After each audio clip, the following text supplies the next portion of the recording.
नमस्कार दोस्तों। भगवान श्री कृष्ण के जीवन की कई कहानियां अत्यंत रोचक और अद्भुत हैं। उनके बारे में एक बहुत ही दिलचस्प प्रश्न अक्सर उठता है। भगवान कृष्ण के इतनी सारी पत्नियां क्यों थीं? यह सवाल हमारे मन में कई तरह के विचार और संशय उत्पन्न करता है। आज हम आपको इस सवाल का उत्तर देंगे और समझेंगे कि भगवान कृष्ण ने इतनी पत्नियां क्यों बनाई और उनका इसका क्या अर्थ था।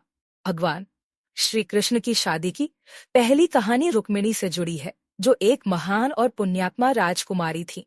रुक्मिणी ने भगवान कृष्ण को अपना पति मान लिया था और वह हमेशा उनके साथ विवाह करना चाहती थी। रुक्मिणी के भाई शिशुपाल ने उनका विवाह अपने मित्र शिशुपाल से तय किया था, लेकिन रुक्मिणी को शिशुपाल से नफरत थी और वह भगवान कृष्ण से शादी करना चाहती थी। रुक्मिणी ने कृष्ण को पत्र भेजा और उनसे मदद की गुहार की।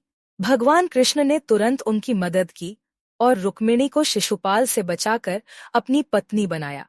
यह विवाह भगवान कृष्ण और रुक्मिणी के बीच प्रेम और भक्ति का प्रतीक बन गया। एक अन्य घटना ने भगवान कृष्ण के जीवन में 16,100 पत्नियों की कथा को जन्म दिया। यह घटना कवरा नामक राक्षस की थी। कवरा ने 16,100 राजकुमारियों को बंदी बना लिया था और उन्हें अपने महल में कैद कर रखा था।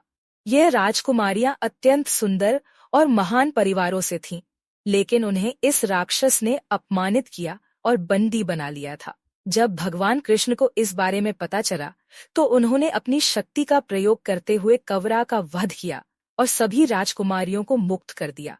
लेकिन इन राजकुमारियों का समाज में कोई स्थान नहीं था, क्योंकि वे अब किसी के साथ विवाह नहीं कर सकती थी।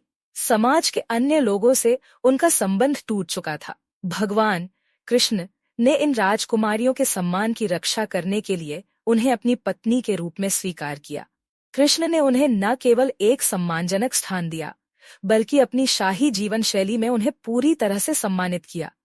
अब भगवान कृष्ण के इतनी सारी पत्नियां होने का क्या अर्थ था? दरअसल भगवान कृष्ण की 16,108 पत्नियां प्रतीकात्मक रूप से अलग अलग जीवन के पहलुओं और उनके अनंत प्रेम का प्रतीक है।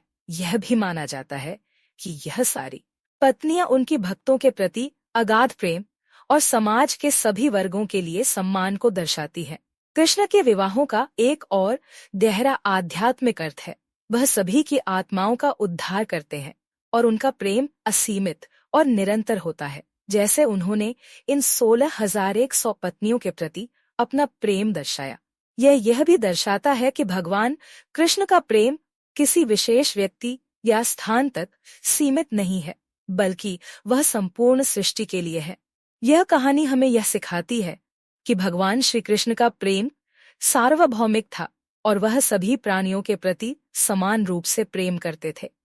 उनका जीवन हमें यह संदेश देता है कि प्रेम और सम्मान का कोई रूप या सीमा नहीं होती।